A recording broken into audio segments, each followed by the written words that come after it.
May tanong na daw po si RJ.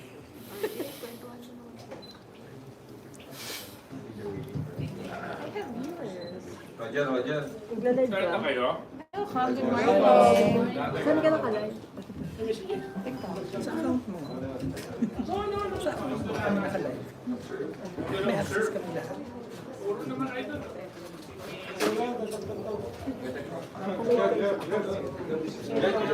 Kayo ba yung taga-report? Hello, Kayo ba yung nag-report? Ano, Instagram? Nagla-live ako sa kapatid. Wait, I have 4 teaser. Is it? Presscon tayo guys. Live na live dito sa Congress. So like, comment, share, subscribe. Share po Kaya ako natin napapagkamali yung dalawa. laban sa Senado.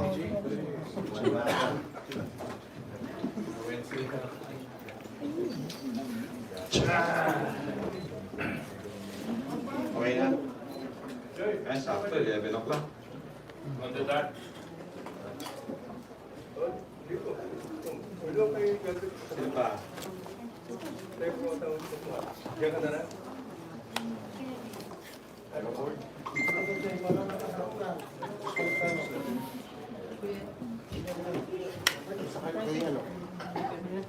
Okay, good morning everyone.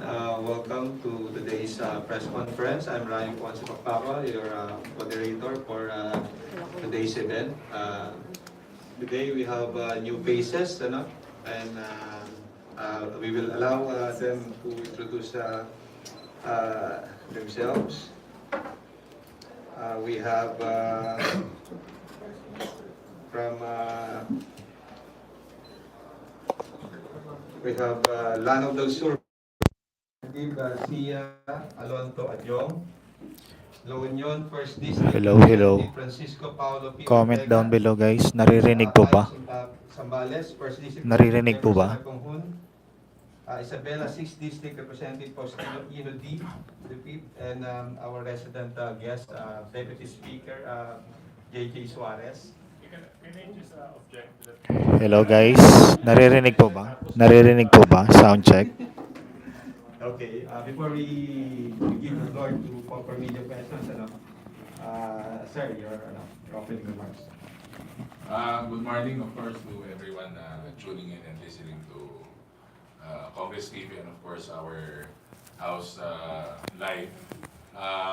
We are, as you see, we are the young guns of Congress. Nakikita nyo naman po kami around, pero parang this is the first time that we're here in a press briefing. Yung nga po, young guns of Congress, pero we have been serving our Hello. local governments. Sound check. I think mahaba-haba na rin po. I've been serving my local government for about 16 years na po ako today. So, I'm Paulo Ortega, First District Representative. And of course, I would like my colleagues to introduce themselves para mas makilala nila po sila before we start with the questions. Thank you.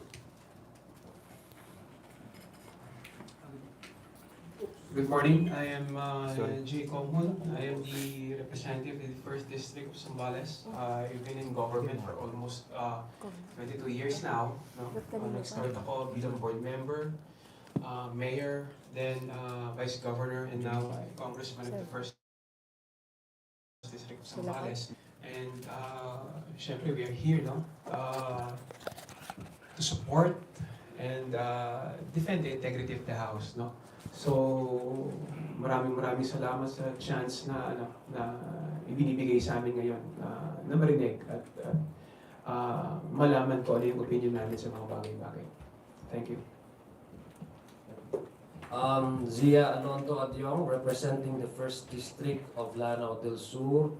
Just like what my colleagues said earlier, I've also been in government service, in public service for quite some time. I started as a member of the Assembly, Regional Legislative Assembly in the ARM.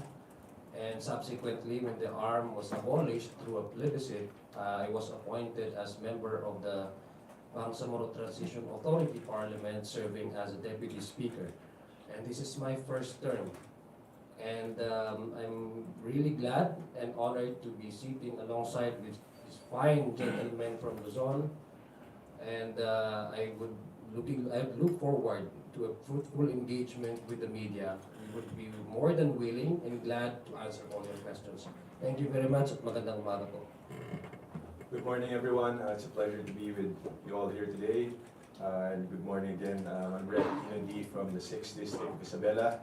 Dati po akong barangay chairman of San Fabian, former National Liga president din po, and I'm on my second term as the 6th District Rep of Isabela. And again, just like my colleagues, I'm happy to be here with you all today, and I hope we have a fruitful discussion. Thank you.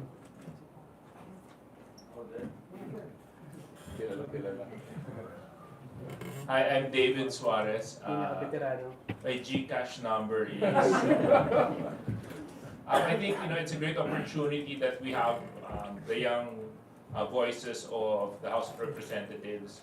Oftentimes we hear the more veterans of the House, but what we need to also accept is that a large number of the composition of the House of Representatives now are first-time legislators, and a lot of them are very young, full of dynamism, full of enthusiasm, full of innovation, and integrity is very much intact.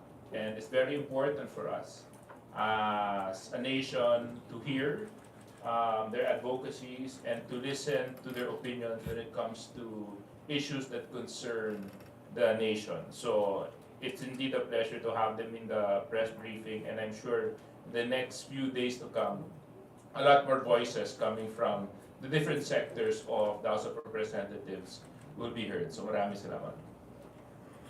Thank you. Thank you, honorable members, House members. May I call Isa Bendaño Malab, GMA DCWB, for the first question. Okay, good morning po, Congressman. Last week po, kinontra na ni Pangulong Marcos Jr. yung isinusulong na secession or yung pagkalas ng Mindanao sa Pilipinas.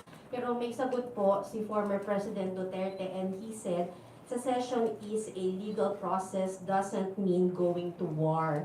Kung kayo po yung tatanungin, ano po yung position nyo dito, and do you think po appropriate for the government to pursue charges po versus former President Duterte and former House Speaker Pantaleon Alvarez na nagsusulong din po itong secession? Thank you po. Anybody? Yes, we'll start with the issue of secession because it really, the question of calling for independence really started in our community, in the arm. Way back in the 1960s, 70s, and up to the 80s, the early part of the 90s. And this resulted to series of peace negotiations between, first, initially, the Moro National Liberation Front. And following that, after the 1996 peace agreement, which was signed between the government of the Philippines and the MNLF, the MILF also had its own separate peace negotiation with the government of the Philippines. It started in 1997 during President Ramos's time when he declared a general secession of hostilities in order to give way for the negotiations with the MILF. Now, we have already the BARM, and we had the ARMM, and we have the Bangsamoro Autonomous Region. I'm saying this because insofar as the call for secession is concerned, I think the Muslim community, minority Muslims in Mindanao, have moral ascendancy to call for secession in the first place. And this is due to, I think this has already been accepted by the government, even in the previous administration, when former PRRD said that it's time to correct the injustices committed against the Moro people. So we have that ascendancy, the moral ascendancy, to speak about and call for independence. But if you ask us, that issue is already settled. And there is no clamor for us to pursue independence. In fact, we altogether abandoned the call for independence, and we have settled for genuine autonomy because there's no way to move forward than to embrace national polity, join the mainstream Filipino society in order to progress not only the Philippines but to ultimately ourselves. For the past several years, when the call for secession is very, very hot, and the revolutionary movements were very active on the ground, there were no progress that we have seen in our areas. And this is precisely the reason why we have decided, and our elders have decided, that it's not fair to inherit the problem, pass on the problem to the next generation. I am the second generation of Muslim minority in the country who have seen the brunt of war. I've seen it. I know the smell of the decomposing body. So I know the sound of a gun. So kami po yung unang-unang magsasabing tapos na po yan because we want to move forward. Now yes, it may be true that this is a democratic country. Anybody can say their piece. If you are dissatisfied or frustrated with your government, you can say whatever you want. But secession has a legal terminology. It is not loosely used by any ordinary people. When you call for a secession, and the national government is very clear, I don't think the national government, especially the security sector, would just hand independence to us on a silver platter. There will be resistance from the national government. And our law enforcement agencies, the security sector, particularly our armed forces, have sworn to protect the integrity and the sovereignty of our country, including our territory. So whoever threatens that, the territory and the sovereignty of our country, our military or armed forces have the mandate and in fact the obligation and the responsibility to protect that. That's why President Marcos came out saying he will never surrender even an inch of our territory in the country. So I guess our leaders in Mindanao should be more circumspect because they have the chance to really improve the lives of the people. And we've seen the fruit of the peace process, and allow that to really have its own way of really bringing a progress in Mindanao. When you talk about Mindanao, Mindanao is composed of 33 provinces and many cities. If you discuss to me improvement or those who have not been receiving equal share from the national government, it's mostly the Muslim communities. If you go to Davao City, it's even more progressive than many cities here in Manila, I guess, or in Visayas. If you go to Cagayan de, and many these are progressive cities, and they don't have the, I guess wala ho silang rason para sabihin nila magsisit sila. So it's mostly about the Muslim communities, minority Muslim communities. Why is that? Because we've been subjected to series of armed conflict, and we do not want to happen that again. And I guess on the part of our military, if there's going to be a push for secession, then through let's say a peaceful manner, nobody would even join the group. If you talk about taking up arms, that's another question. Because that would entail, I guess, a heinous crime that would, that would be, you'll be facing heinous crimes because under the revised penal code, there will be a lot of consequences if you did push more aggressive in your call. So I guess my calling to our leaders, be more circumspect. If we should not use independence or the issue on secession of Mindanao as a political slogan. We should not use that loosely in order to express our dismay politically. This issue of secession have killed more than 1,000 great men. So let's put it to rest. We want to join the Philippines. We embrace unity. And let's support this administration call for unity. Huwag mo natin gamitin ito na political slogan or tirahin because we are frustrated personally and politically sa nakaupong mga leader. Huwag po.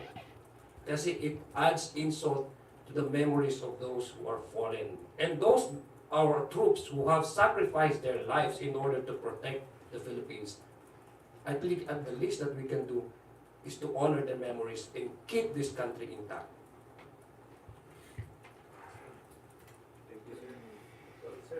Thank you, sir. Do our guests have any other final follow-up na remarks? lang. Follow-up na lang. Ah, sige. Sorry po, follow-up na lang po. Sa palagay niyo po ba, dahil si former Speaker Pantaleon Alvarez yung nagpupush nito at mukhang decidido siya along with former President Duterte, sa palagay niyo po ba dapat siyang isubject to an ethics complaint? Go ahead, sir. Well, that we haven't discussed that yet, and that would depend on of course, the leadership, but it also would depend on the gravity of the offense. Basically, we have rules here. Of course, we are congressmen and we have sworn loyalty to the country. We have, yun ang oath po namin. But that would depend on how the House of Representatives would see that. But I would advise, I do not want to presume, more knowledgeable. Kasi mamalayo po, in terms of experience, he has been here for, he's been serving the House of Representatives. He was a former speaker. He should know better than us. So I guess it's not really but maybe an appeal as a first termer. Because we also follow the footsteps of our veteran legislators. They inspire us. And unfortunately, that kind of call does not do any good to anyone, especially us, the neophytes of the House of Representatives. I don't know, that would depend on how things will move forward. Thank you. Excuse me, Kong, no? Sa opinion ko, no? This is an issue of respect, no? Yung respeto. Hindi naman po pwede na may ayaw ka, tapos ang gusto mo, paghiwalay na yung bansa, no? With all due respect, no? Nung panahon ni Presidente Duterte, meron din namang mga opinion na hindi naman sang-ayon ng mga tao, pero hindi naman dumating sa punto na tumatawag tayo ng paghihiwalay, no, ng mga iba't ibang parte ng ating bansa. So sana respetuhin din natin ang administration ni Pangulong Marcos, no, magkaisa na lang tayo para hindi na tayo nagkakagulo-gulo. Lalong-lalo na ang Mindanao ngayon is paunlad na, no? Umuunlad ng Mindanao. At talagang tinututukan ng ating presidente yung mga problema sa Mindanao, no? So talagang nakikita natin yung pagbabago ngayon sa Mindanao ngayong panahon na ito. So sana itigil na nila yung panawagan, no, tungkol sa paghihiwalay, no, ng Mindanao. Thank you. Are there any additional remarks our guests would like to make or share? I do. Go ahead, sir. I'd just like to state, iisa tayong tao, iisa tayong bansa, iisa tayong Pilipinas. Just the thought of Mindanao seceding is worrisome and deeply saddening. No? At this point in time, ngayon 2024 na po, napaka-progressive na ng ating bansa. Kinikilala po tayo sa buong mundo, sa ginagawa po natin ngayon, development po natin, at ang liderato rin po ng ating mahal na Pangulo na nakakapagtulong sa bawat sulok po ng ating bansa ngayon. And just a call for seceding Mindanao or secession is really deeply saddening. So I hope na-feel po sa ating mga leaders na tigilan na po natin ito. Sa isang alang-alang na po natin for the sake of our country, for the sake of unity po. Maraming salamat. Kong Paolo. Haba na nga yung mga sagot nila. Pero the point is, parang reactionary lang yung about the case of Mindanao. Kasi if they were studying it and they were planning this for the longest time, matagal na po na nandyan yung mga political actors na nagpupush for this one. hindi po nasama sa pag-aaral dati at hindi naman po natutukan. So, yun nga, the call of the President during the campaign was for us to be united. So, he's standing by that. Gusto niya, united ang Pilipinas, united ang Pilipino kasi pag hindi tayo magkaisa, walang peace and order, then paano usbong tong ekonomiya natin? So, ang dami pa nating mabibigat na problema, which is talaga dito kami sa Kongreso.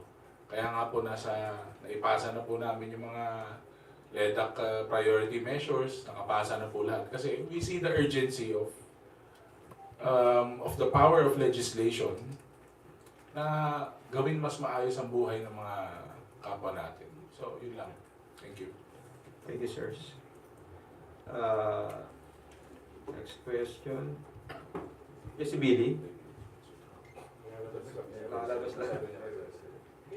Si ano pala si paring si Ed Galvez of FEBC. You recognize pa? Good morning, sirs. As the young guns, as mentioned by Congressman Ortega, any message, any Valentine message for the Senate, particularly to former Sipak Party List Representative Senate Majority Leader Joel Villanueva. To Senator Villanueva, to our, of course, our colleagues and friends from the Senate, let's aim for peaceful negotiations and dialogue. Kung maliit man po pagtingin po sa amin ni Senator Villanueva na hindi po tayo equal, sana lamang po tutukan na lang po natin ang ating trabaho bilang legislators. Dahil kami nga po nabanggit po ng ating kasama na si Kong Paulo Ortega na 54 to 57 priority LEDAC measures are done in the House. So let's focus on the work at hand, especially ang ating pong RBH 6. We appeal also to the Senate, na nasa inyo na po ang bola. We've already agreed that the House will adopt and approve the Senate's version of the RBH 6. So, yun lamang po. I'd like to add to what Congressman Tino said.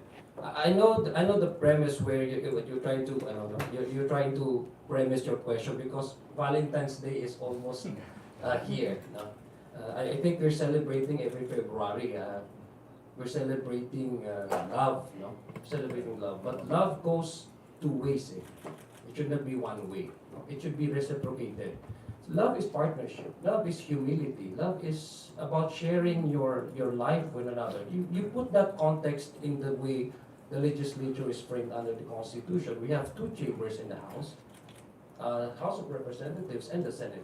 The balance of that is parliamentary courtesy. Now you may define that as love. Hopefully, yes, that's part of the part of love is respect and humility. So I guess in order for the love to thrive, put that in the context of the legislature. Since we are celebrating Valentine's Day this February, I hope he would be more humble enough to realize that your words can cut deeper than swords. And so I would like to, my message to him is have a very nice Valentine's Day with your partner. Thank you. Thank you, sir. So, ayun nga, said by our friends here, tinitignan ko kasi maigi, parang yung dami nating back and forth, na-touch ni Kong Zia yung sa parliamentary courtesy. Siyempre po, ang parliamentary courtesy, hindi naman po pwede na nasa loob ka ng House, nasa loob ka ng Senado, ganito yung sasabihin mo. Pero pag nasa labas ka, may ibang media outlet na interview, personal attacks naman yung ilalabas natin. Parang siguro the term parliamentary courtesy should extend beyond the offices. Kasi kaya nga tayo honorable dito honorable members. We have the mandate of the people. So mas maganda po na talagang tayo yung ehemplo ng pinakamataas na pagpapakita ng respeto, tulungan, pagkakaisa, di ba? So, kaya sabi ko tuloy, para siguro magjowa na nag-LQ yung yun nangyayari ngayon. Usually ang problema pag nag-LQ, di ba, parang may gap, may communication gap. Sabi nila. Pero I doubt if may gap yung legislative process kasi wala naman naging problema before sa legislative process. Siguro, emotions are very high and yun nga lang, we must uphold parliamentary courtesy at the highest form na kaya natin gawin, maximum tolerance. Yun nga, dapat talaga kasi nag-uusap eh. So, paano pag hindi nag-uusap yung mag-jowa, di wala na. Break na.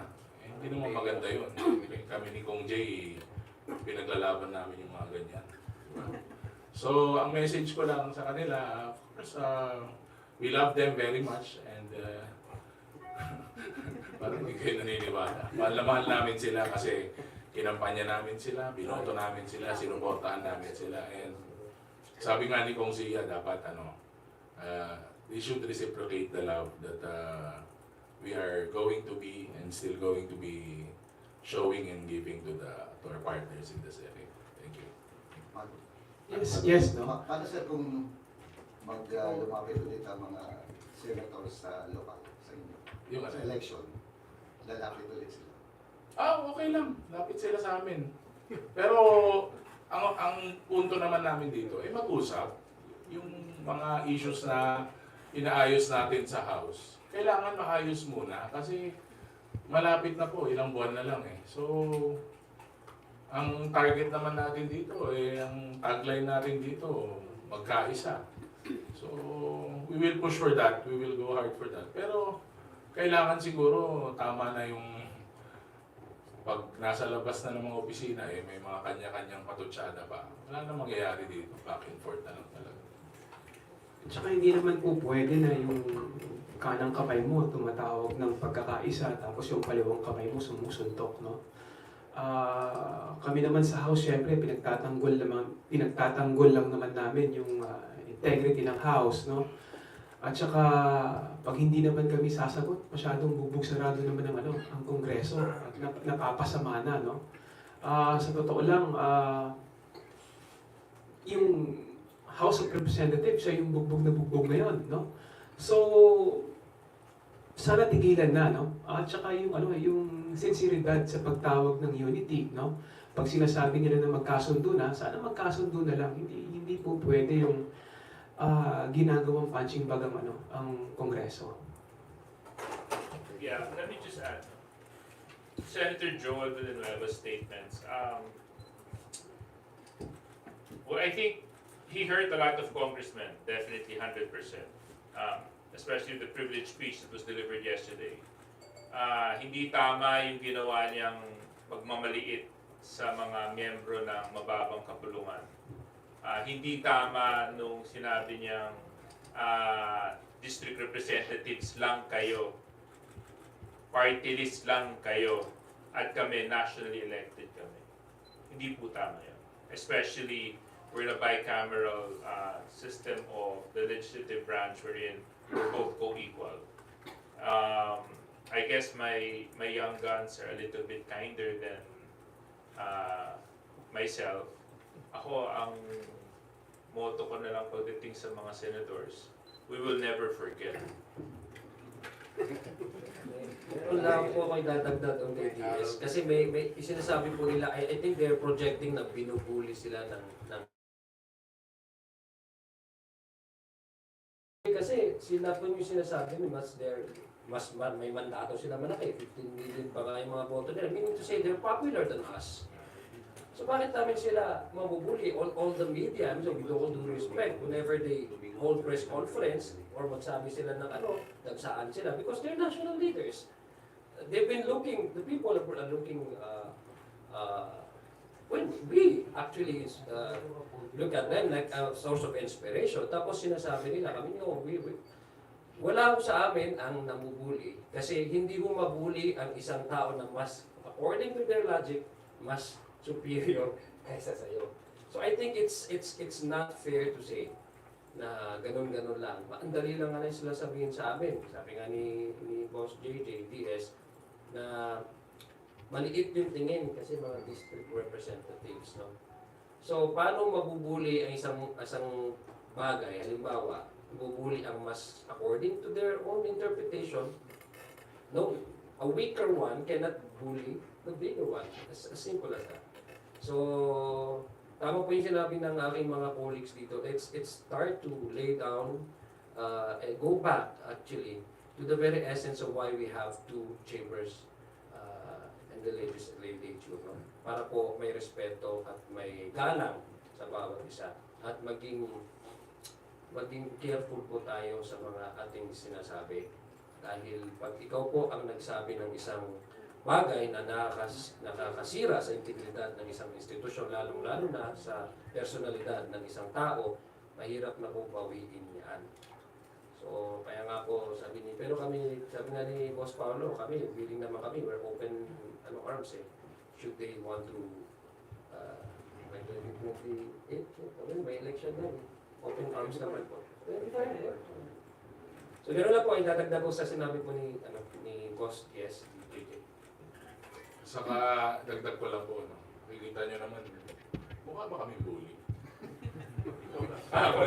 Hindi naman. Wala naman pong mukhang bully dito, di ba? Ako, gagawa ko ng mga young guns na dito. Thank you. Thank you, gentlemen. Let us recognize Mr. Billy Vegas from Abante Politico for his question.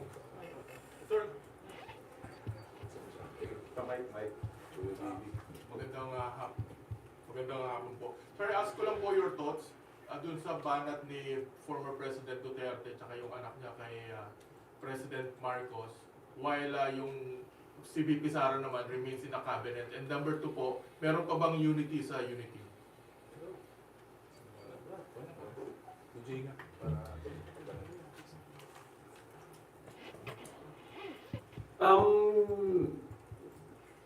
The principle of the unity goes beyond the relationship of the president and the vice president. No? Tulad kami sa House, buo kami, we are united, no? On the call of the president, under the leadership of Speaker Martin Romualdez. No? Sana isa lang ang hinihingi namin, na sana kausapin din sana ni VP Sara, no, yung kanyang pamilya, no, para suportahan ang ating pangulo dahil wala namang ibang gusto ang ating pangulo kundi ang kaunlaran at katahimikan ng ating bansa. So, if you're asking is kung buo ba ang unity, yes, we are united under the leadership of the President.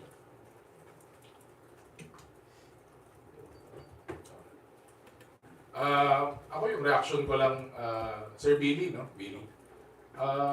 Hindi ko masyado parang binibigyan ng weight yung mga birada, yung mga banat.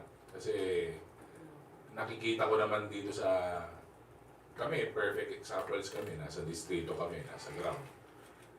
Gumagana po eh. Napaka ayos po ng patakbo ng gobyerno, gumagana. So, ibig sabihin, nagbubugso lahat yun sa gitna namin, yung unity. So, yung mga pinangako ng eleksyon, yung mga, kumbaga, yung tagline before the elections, the hashtags and the promises, nararamdaman namin sa distrito. And I'm sure yung nasasakupan ko, yung distrito namin, nararamdaman po nila yung gobyerno sa mga panahon ngayon because of what we are doing in legislation and what we are doing on the ground. So, yun lang po. Well, yung unity po hindi lang po yan natapos ang kampanya. Yung sinasabi pong unity, no? Ang gustong, yung political slogan ng President, ni BBM at ni VP Sara. It was in fact converted into a concrete and actual plan. Dahil nga nagkaroon tayo ng launching ng bagong Pilipinas, remember, no? And VP Sara was there. And makikita po natin yung relationship. VP Sara is still in the cabinet. Nasa administration po ni President Duterte, and she's very, very supportive of the plans of the current administration. And as far as the House is concerned, na-explain po ni Boss J at saka ni Boss Paulo, the House is composed of 311 tayo, Boss J, yes, no? 311 members. And we all come from different political parties, and the House of Representatives is a perfect venue to exemplify unity. Kasi nakita niyo po, talagang solid po kami dito, no? Sa House of Representatives. Talagang doon po natin mararamdaman. And in fact, we also go beyond the walls of the House of Representatives. We in fact reach out to other branches of government. In fact, we have delivered yung mga priority legislations ng administration na to. Yung mga nasa LEDA na priority legislations, we only have to, I guess, if I'm not mistaken, Boss JJ, we only have to adopt Proof 3, no, of the 17 remaining LEDA. So, kung titingnan po natin sa perspective ng actual governance, meron po. I don't think there's a crack in it. Kasi solid po ang ating gobyerno, solid po ang legislature sa President at the Vice President. She's very, she came out with a statement that she does not agree.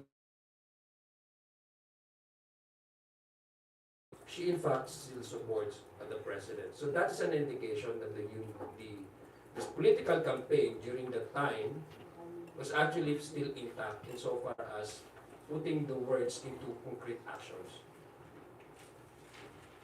Gusto ko lang po dagdagan ng konti yung sinabi po ng aking mga kasamahan. No?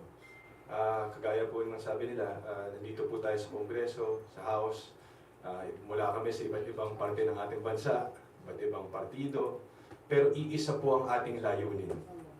Na paunlarin ang ating bansa, paglingkuran ng ating mga kababayan, at yun po yung unity brand na isinusulong po ng ating mahal na Pangulo at ni Vice President Sara nung sila po ay tumatakbo.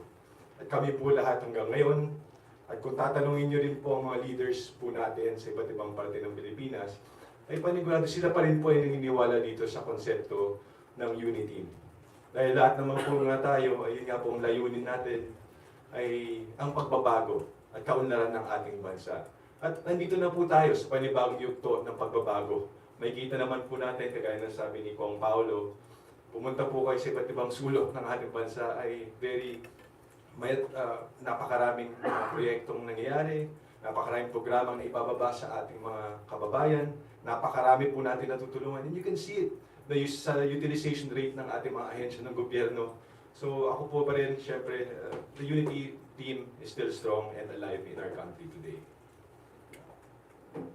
Thank you, sir. May we call on Red Mendoza of Manila Times. Hi po. Good morning po. My single question lang po is yung reaction.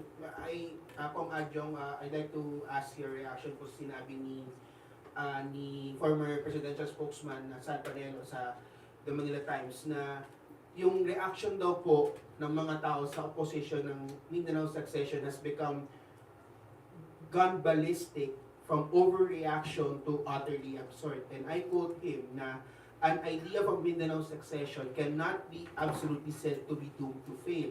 Any advocacy or concept must pass the crucible of a debate prior to the determination of its success and failure. And lastly, sinabi niya na the succession is anchored on the principle that the people have the right to self-govern, the right to self-determination. They have the right to choose the kind of government they want, to choose the officials who will govern them, and to determine their future. Kung ano po sabi ni po dito sa sinabi ni Attorney San Panelo? Well, obviously, former Secretary Panelo is not from Mindanao. Because sabi ko nga, pag sinabi mong secession and independence, these are not mere words to us. Na-experience namin, ang daming namatay. Ang daming gera. Of course, when you hear these issues again popping up out of nowhere, of course, it will remind you of your past experiences before. And it doesn't set well in our memory. Obviously, he's not from Mindanao, so he does not know why we reacted this way. And yes, alam mo, sabi ko nga, we are a democratic society. There's a plenty of spaces where you can, say your piece. But when you discuss about secession, it has a very deep meaning to it. Kasi you're talking about not only disenfranchising a certain areas from the Philippines, you're actually threatening our territory.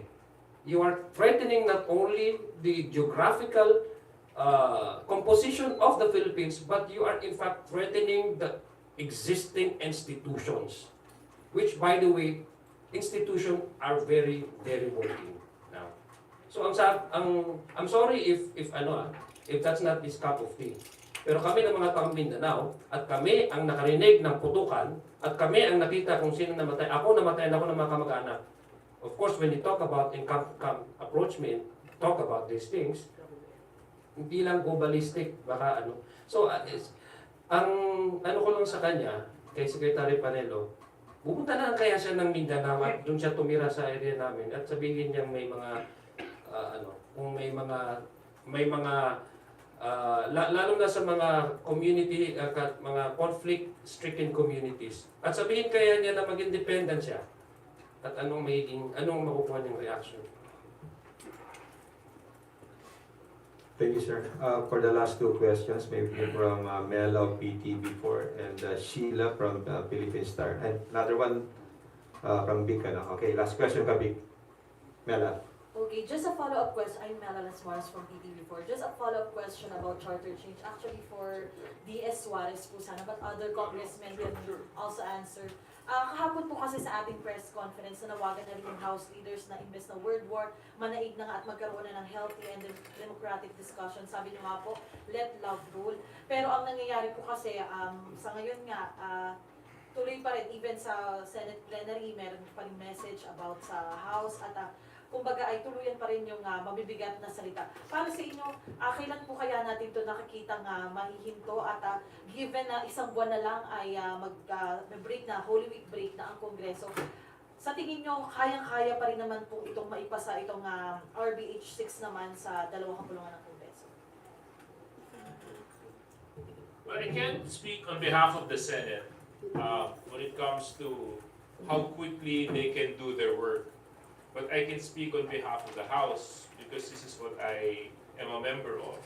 When it comes to productivity, in absolute terms, the House has delivered in all SONA legislative measures, in all LEDAC requirements, and in every legislative action that has been asked of us by the executive. So when it comes to efficiency and productivity, undoubtedly, unquestionable ang House dyan. Ngayon, sa bahagi ng Senado, it's mixed signals eh. SP Mig said matatapos nila before Holy Week. Now, sinasabi ni Senator Angara, baka October. Tapos may ibang senators na nagsasabi na huwag daw mamadaliin.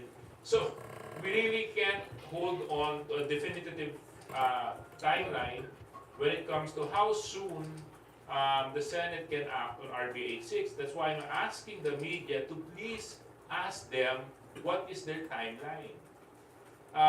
If you were with us yesterday at narinig nyo yung paliwanag ni Congressman Joey Salceda at saka ni Congresswoman Stella Kimbo, the number speaks for itself. The Philippines is now 8th from the last of 10 countries. So, how long do we have to wait before we actually realize there's so much work that needs to be done para maipasa natin itong RBH 6? At saka, the passage of the RBH 6 is just one step. After we do the RBH 6, we're going to have to move with having a plebiscite.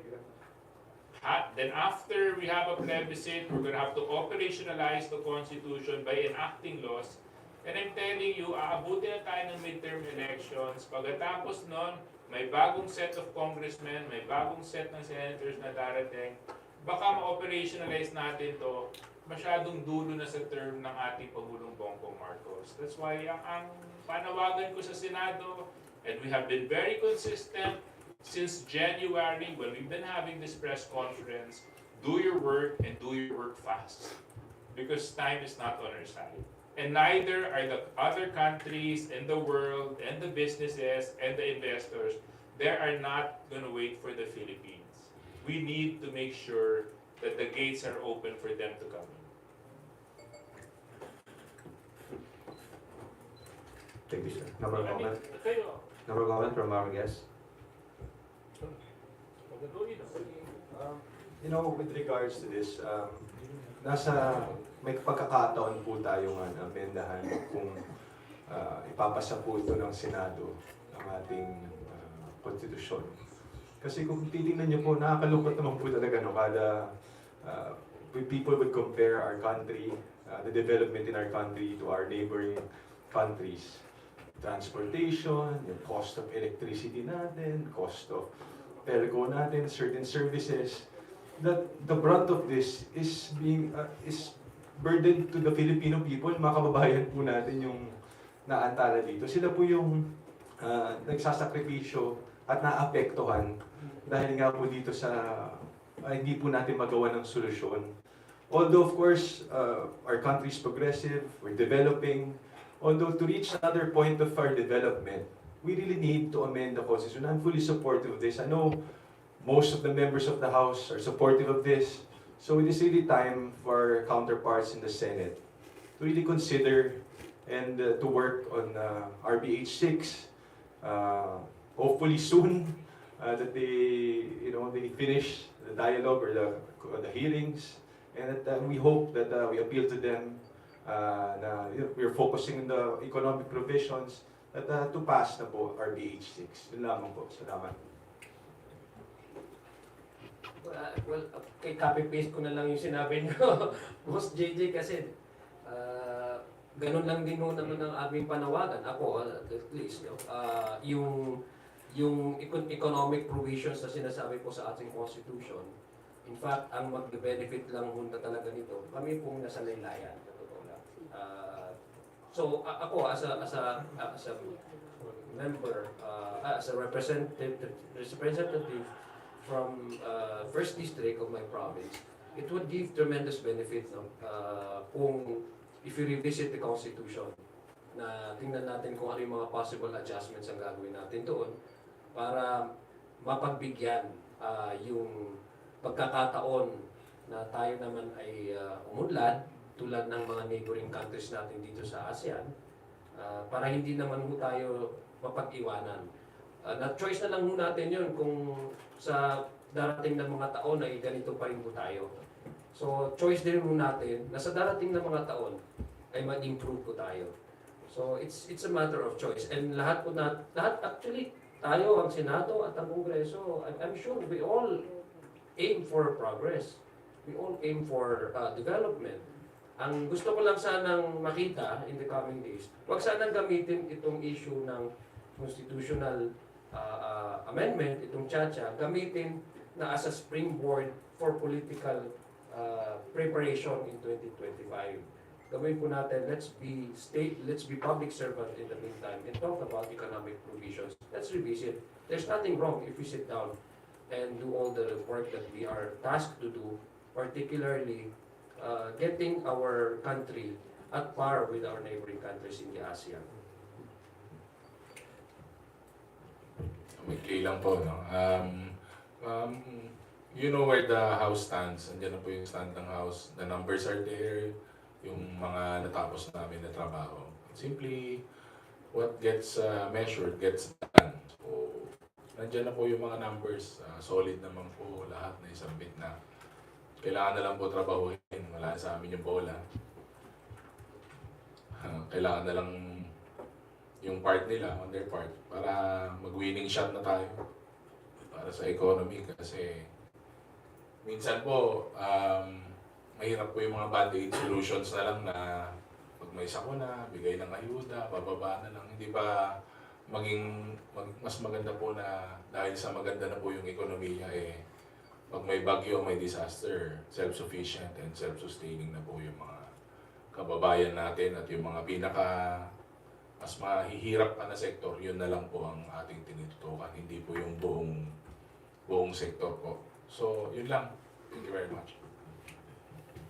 Tingin ko hihinto lang yung question nila is kailan hihinto to, yung mga nangyayaring issue ngayon. Hihinto lang siguro to pag hinintiw na rin ng Senado yung pang-iinsulto, lalong-lalo na sa mga leaders ng House, no?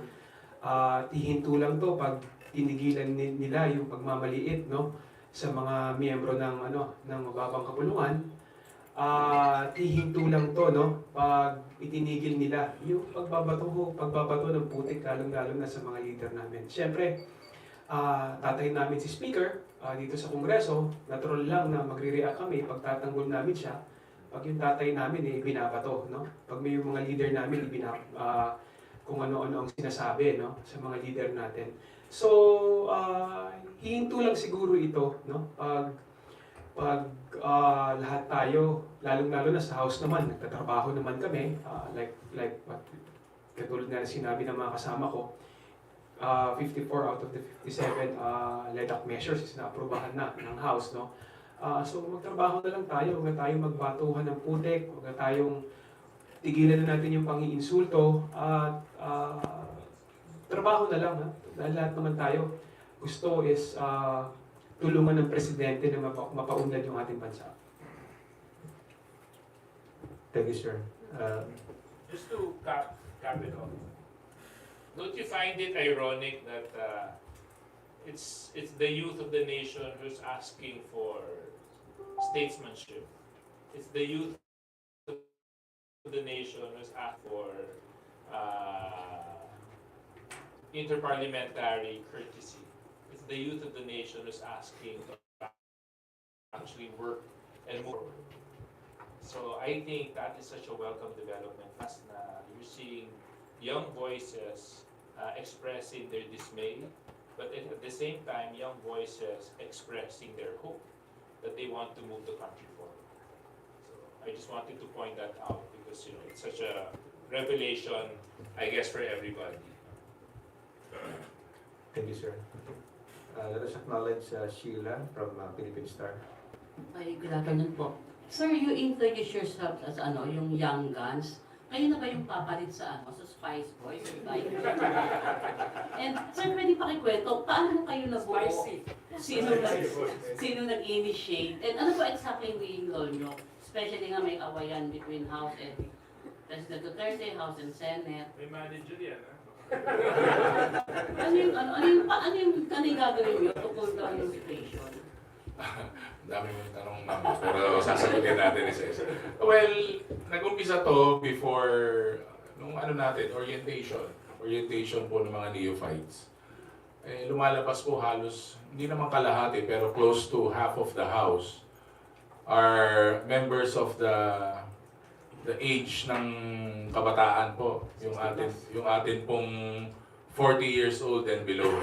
So, parang may block na nga po kami, yung young guns. So, nabuo to, of course, we wanted to learn, unang-una, marami pong gustong matuto kung paano po yung trabaho namin dito sa Kongreso. Pangalawa, it's a big network of sharing ideas and sharing best practices po. Hindi ko naman po siguro masabing Spice Boys kasi halo-halo naman po kami. Meron po kaming lalaki, babae, meron din pong yung LGBTQ. So, kompleto po yun. It's like a block already. Para na po kaming isang section na malaki sa Kongreso. And yun nga, nakita nyo naman po yung sentiments namin dito, yung young guns. Talagang it's really a call for everybody to work together. Yung target po natin meron po kaming sinusunod na target yung long term, yung medium term, yung mga short term goals po ng bagong Pilipinas. Yun po yung tinatrabaho talaga namin kasi ako personally, ang kabataan medyo napapagod na po sa nakakapagod na rin po minsan yung madaming drama, yung madaming politika, away, nakakapagod po yun. Ang gusto natin, resulta. Kasi ang kabataan nga ngayon, di ba, napansin nyo, mas mabilis na po lahat ngayon eh. Di ba? May aggressiveness in such a way, pero parang di ba po, sa impormasyon, ang bilis lahat. Hindi na telegram, hindi na landline. So, we want things to get done. And tingin ko, yun ang main essence po ng Young Guns. Yung trabaho agad, resulta agad. Yun po ang isang tinututukan po namin. Of course, we combine the idealism of the youth. And syempre, kaya po kami nandito, ang dami po namin natututunan sa mga mas veterano pong members ng House. And ako siguro, paano ko ba sasabihin to? Kasi ako po kasi marami po ako natutunan sa pamilya namin, sa elders namin. Siyempre, pinapass on yan yung mga kwento. Siguro, 1901 po, nasa politika na po yung pamilya namin. And I learned I'm a child of history. Masarap po matuto. Kaya nga, masarap maging bata ngayon sa Kongreso dahil ang daming magtuturo, ang daming magbibigay ng guidance sa'yo. And if I can speak for our young members, trabaho sa resulta po ang target namin talaga. Sir, kailan po yung orientation and bakit sa ganitong panahon nyo naisipang Presscon, introduce yourself? And sir, maging active ba kayo? Halimbawa may negotiation with the Senate. Gaano kayo maging ka-active? Yung ano po namin, NCPAG yun, nung bagong elect po kami. Nagkaroon kami ng, hindi na siya, para sa akin, hindi na siya new course kasi parang refresher na lang sa amin yung mga medyo matagal na sa local government. And when they invite us, we'd be happy to help out with the negotiations po. Kung ano man may tutulong namin. Sir, haharap ba kayo sa Senate pag may meeting? Hindi gano'n po yung kayo ka-active kayo may magiging bagong mukha sa mga negotiations para mas lumamig ang ulo ng mga tao? Siguro po gagawin namin lahat ng makakaya namin para maayos po natin may standstill po tayo eh. So, kung ano man ang hingin po sa amin, kahit na hindi po nakaharap sa Senate, kahit na magkwentuhan lang po kami dyan sa gilid para ma-ease yung tension at maayos ng mga problema in any way, shape, or form po. Kahit na po, halimbawa, kumain kami dyan sa labas. Malaking bagay po yung mga ganun. Malaking tulong po. Okay. Kahit sir. Just to add, sabi nga po ni Kong Paolo, in the Young Guns, it started in the beginning pa po nung 19th Congress. And we're happy to be sharing ideas between one another. Nakikita naman din po natin kung ano pa po yung mga problema natin na kinakaharap natin sa bansa natin, sa kanya-kanya naming mga lugar, kung paano po namin hinahandle ang sitwasyon or yung development din po sa aming lugar, paano po, share din po, tama na sinabi ni Pao, share po kami ng mga ideas on how to become more effective leaders sa aming nasasakupang mga areas. And we're very happy, I'm very happy to be part of this group. And we're here today just to inform you guys also the sentiments of the younger members of the House. And to share our thoughts and our sentiments also to you guys, kung ano po yung mga questions po ninyo. So yun po ang aming, or yun po ang rason kung bakit po kami kasama po ninyo ngayong araw po na ito. At saka karamihan din naman sa mga kabataang congressmen, nasa posisyon din ng iba't ibang committee, merong mga miyembro ng Young Guns na mga vice chairman ng committee, member ng appropriations, nagpapasalamat din kami kay Speaker, Romualdez, kasi talagang kinukuha niya yung opinion ng mga kabataan dito sa Kongreso. At talagang ipinapaliwanag niya sa amin kung ano yung mga trabahong kailangan gawin at bakit kailangan gawin, So, nakikita namin yung pagmamalasakit, ni Speaker, lalong-lalo na sa future ng ating bansa at ating mga kabataan, at talagang we are solid behind the leadership of the House. Itagdag ko lang, no? I think yung sinabi kanina ni Boss Paolo na almost close to, I think half of the membership of the House belong to the age category of 40 and below. I think it speaks of the demography that we currently now, no? Ang Pilipinas. We are a young country. So it speaks also about the youth sector being active now. And makikita niyo po sa demography, medyo bata ho tayo na nation. We are a young country. Not because of, the years that the country existed, but the people in it, the demography, medyo bata po. So nakita ho natin that the youth now in the Philippines wants to engage actively in issues that affect their lives. No? Kami po yung generation na kung inabutan po yung OPM, Eraserheads, Little Maya, at kami po yung generation na inabutan din natin ang mga K-pop, di ba? So it's a combination of many cultures and thinking and insights. I don't have a point of reference kasi hindi ko ako naging membro ng previous Congress, but this is my first time, and I'm very, very glad that I came in the House of Representatives under the leadership of Speaker Martin Romualdez.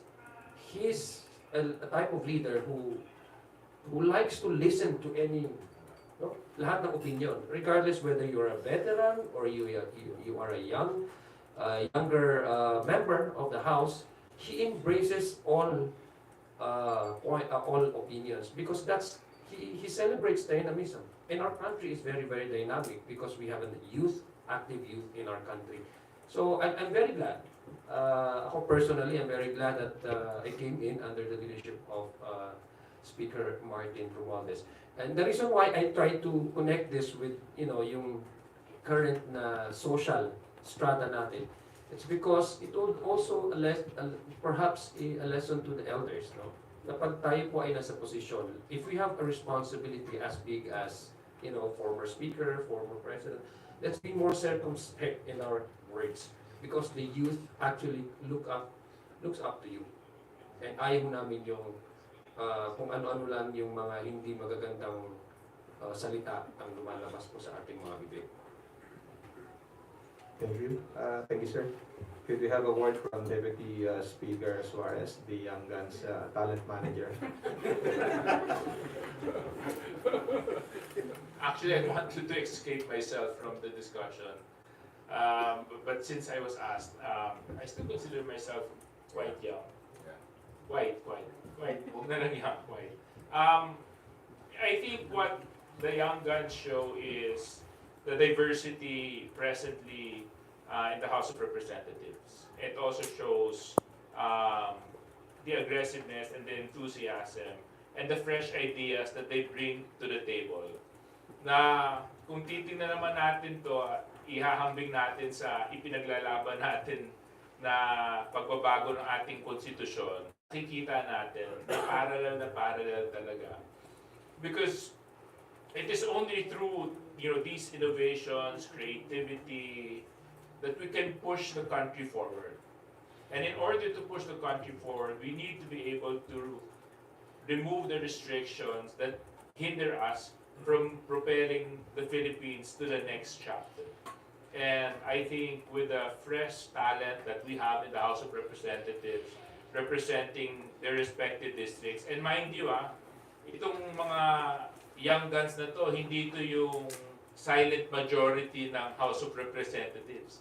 They're actively participating in committee hearings, actively participating in deliberations, pushing legislation, and coming up with concrete policies that create the legislative agenda for the House of Representatives. So I think it's a welcome development, and I'm sure it won't be the last time that you'll be hearing from them. You can contact me after the Presscon para sa susunod na ilalabas ng Young Guns. But I will make it a more regular engagement because there are other young guns and other younger members of the House that would like to express your opinions as well. kay PTS Suarez, big cement top of net 25. Magandang umaga po. Sir, I hope your answer to my question will solve the problem regarding the rift between the lower house and the Senate. According to Congressman Abiong, since this is February, love dapat hindi one way, two way. Sabi ni Congressman D, kailangan mag-usap. Sabi ni Congressman Ortega, parang ang relasyon ng House at saka ng Senate ay magsinggirog na nagkaroon ng LQ. So, mataas yung emosyon, may problema na kinakaharap. Sabi ni Congressman Conghon naman, hindi pwede na yung ginagawa ng isang kamay ay nagpro-promote ng kapayapaan, pero yung isa sumusuntok. Tanong ng mga kasama ko dito, since na nagsimula ang press briefing dito sa kwartong ito, from the House leadership, sinabi nila, tama na, magtrabaho na tayo. Kahapon, sabi ni Congressman Suarez, mahal na mahal namin yung mga senador. Pero ang tanong ko, sa isang nagmamahalan na nagkaroon ng LQ, sigurado may issue na pinagtatalunan. At kung hindi man, baka may third party. Ano sa palagay nyo?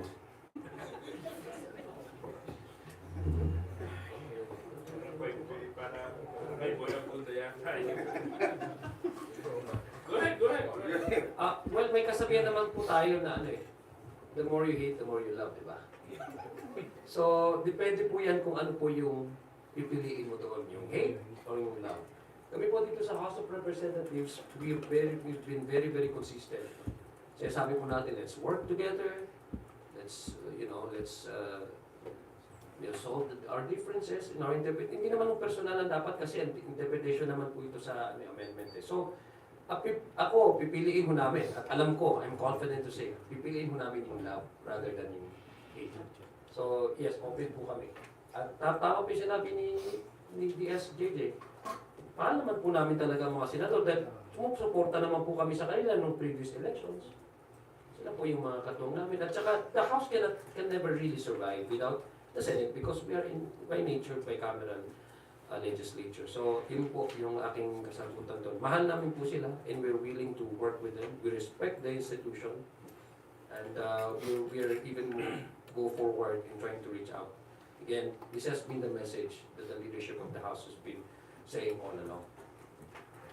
Ako po, nasabi ko nga kanina na dapat mag-usap. Tama po, ako ever since I started po sa paglilingkod, ay naniniwala po ako sa diplomasya, sa pag-uusap. No, words can, sabi nga nila, can start wars, can cut, can hurt, it can also heal. So, yun ang aming panawagan bilang nga po sa mga kasama sa mga batang mababatas ito po sa House. Pag-usapan na lang po natin, saka mag-focus na lang po tayo sa trabaho po natin.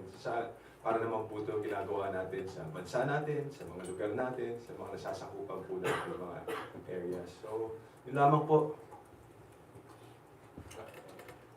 Sagot tayo lahat ano po yung third party? Parang may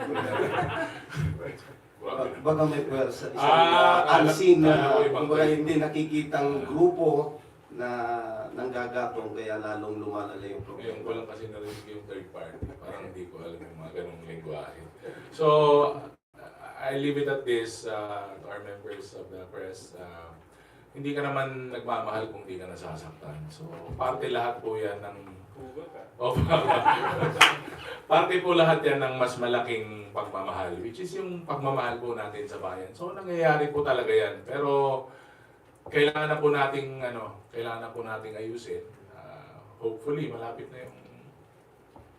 na po ang Valentine's. So, baka bukas, iba na po yung tema. So, kailangan po mangibabaw yung pagmamahal natin sa bansa.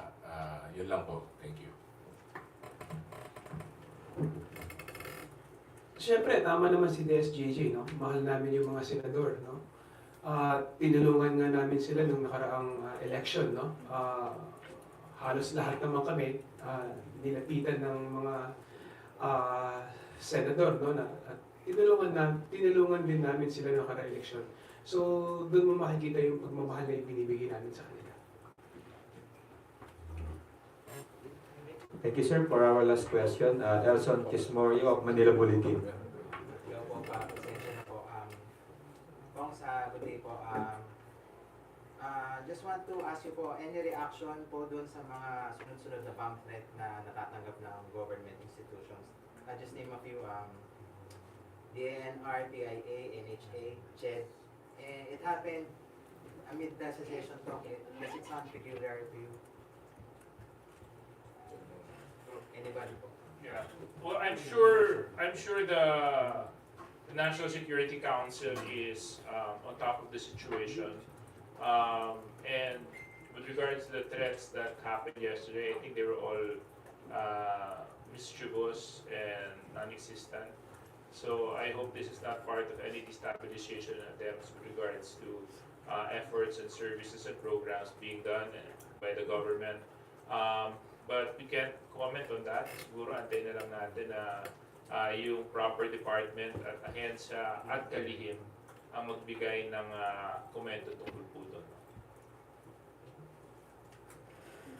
Okay, one more po. I think yung pong subcommittee ni Sen Angara plans to maglibot for hearings po dun sa RTH 6. Maybe something similar dun sa ginawa po ni Kong Rufus last year.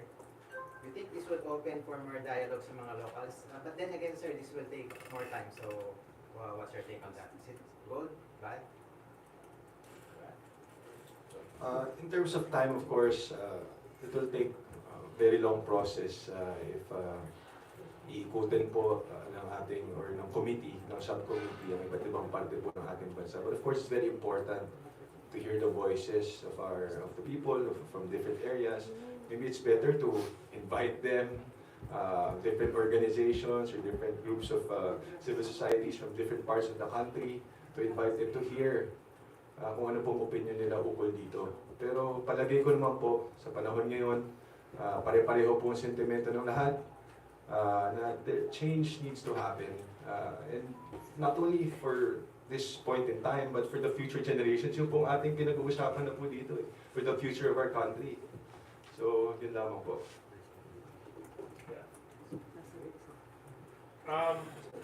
Yeah. Well, it's gonna take so much time. Really, I mean, if they plan to go around and do a road show,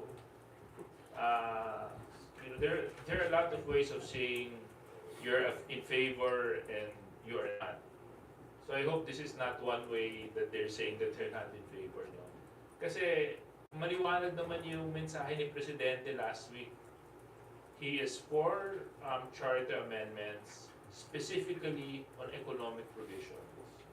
And this does not need any delay on the part of the Senate and the part of the House. So, tama si Congressman D, they can invite. They can do 2-3 hearings every week if they want to. But you know what needs to be done is, we need to act on a quicker pace. So yun yung mas mahalaga para sa atin, no? And of course, second point, do I agree with it? From where I stand, I don't think that would be a prudent way of going through the process. Because remember, you mentioned a word, subcommittee. So meaning, pagkatapos ng subcommittee, iaakit pa yan sa mother committee. Ngayon, ang tanong, anong gagawin ng mother committee? I-adapt lang ba yung findings ng ginawa ng subcommittee o panibagong hearings na naman ang gagawin ng committee level? And after that, diretso pa yan sa plenary debate sa Senate. Now, that's why you have to ask them what's their timeline. Because by the time we reach June or July, it's budget season for Congress. And 99% of our time will be devoted on the budget. So when is our window to actually get this whole charter amendments operationalized. It's within these few months before we hit SONA. So, kaya ako talaga, pagdating sa Senado, palalampasin ko itong Valentine's, mahal ko pa rin kayo, kasi ang mensahe ko lang, bilis-bilisan nyo lang yung trabaho ninyo. Thank you, boss. Okay, with that, we're ending our press conference. Hindi na lang pala sa kanila mahal ko, hindi pala sila.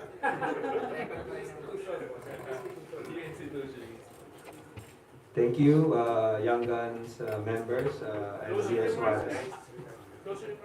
Thank you for giving us this opportunity to speak with you all and to hear our sentiments also from the Young Guns. And really, thank you. It was a pleasure to meet all of you. And happy Valentine's na po sa inyong lahat. Thank you. Ayan guys, ang ating press conference dito po sa House of Representatives. Alright.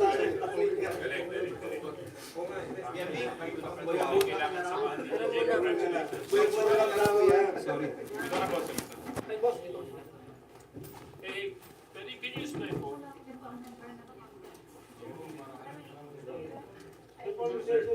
Dami namang may...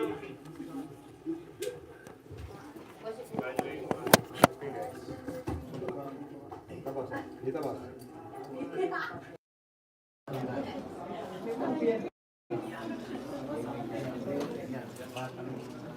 Okay. Pero nangihila ako ng pumanhin dun sa nagtanong tungkol sa Spice Boys. Sino yung nagtanong tungkol sa... Pasensya na kayo, hindi pa sila pinapanganak ng may Spice Boys. Spicier boys ko. Spicier boys. Very good, very good. Mas ano, mas maanghang. Okay.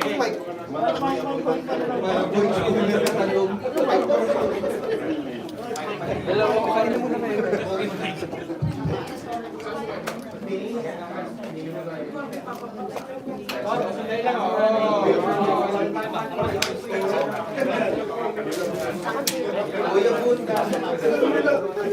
Umalis din siya. Tapos iniwan. Yung camera.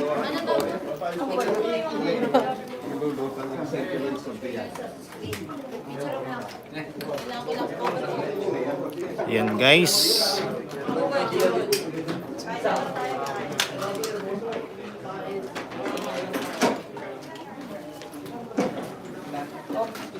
Ay, sorry. Thanks, boss.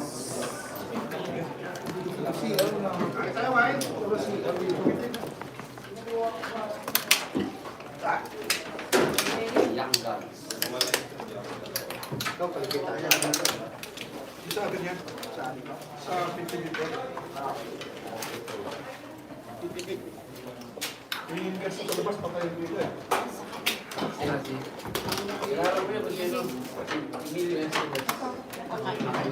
Napalood ba yan? Ano pa ako?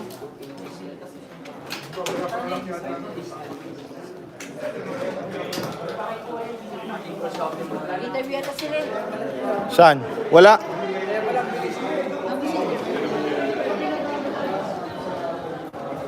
Ayun na oh, sila.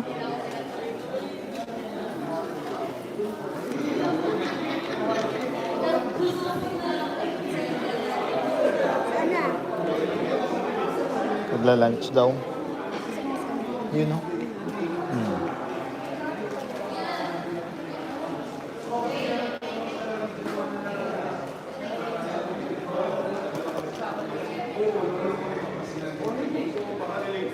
Tuwagin mo.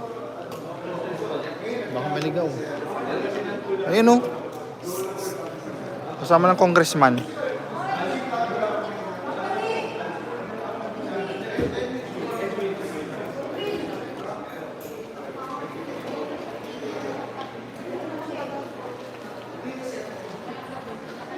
Okay guys, so kakatapos lang ang ating Nilapitan ko na, napapicture ako kasi napadala ko ng Pangasinan kasi lahat ng taga-Isabela, mga tita talaga, mga kongres, mga mayor. Sabi niya, ang original ko talaga, lolo ko, taga-Pangasinan. Ikaw, lolo ko rin, Pangasinan eh. Hala, sabi ko. Ibigyan lang ako ng statement sa kanya. Sisira na ako.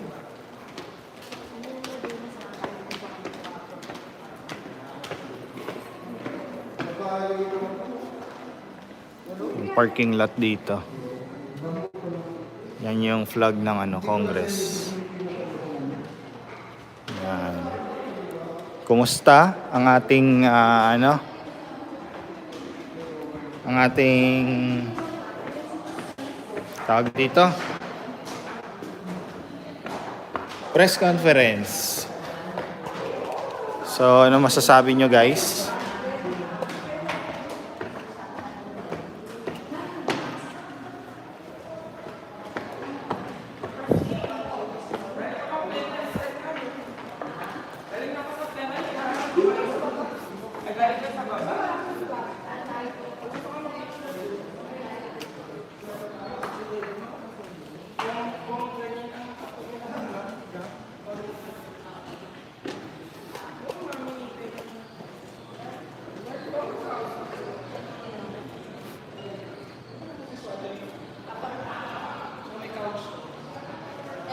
Sa pinaka-next scenario, abangan yung free flow. Oo, yun ang kailangan mong tabayanan. So yung mga mag-charge ng phone, Charge ako, lobat na at yung to. mga lubat, ang puta, makikita ko na yun.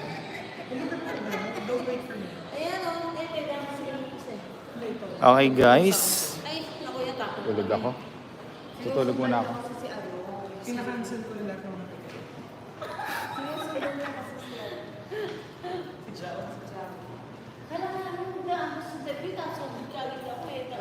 Ayan guys, maraming salamat. Balik tayo mamaya alas 3 kasi may press conference ulit. May press conference ulit po alas 3. So kita-kits po mamaya. Okay? So maraming salamat po. Like, comment, share, subscribe. Thank you.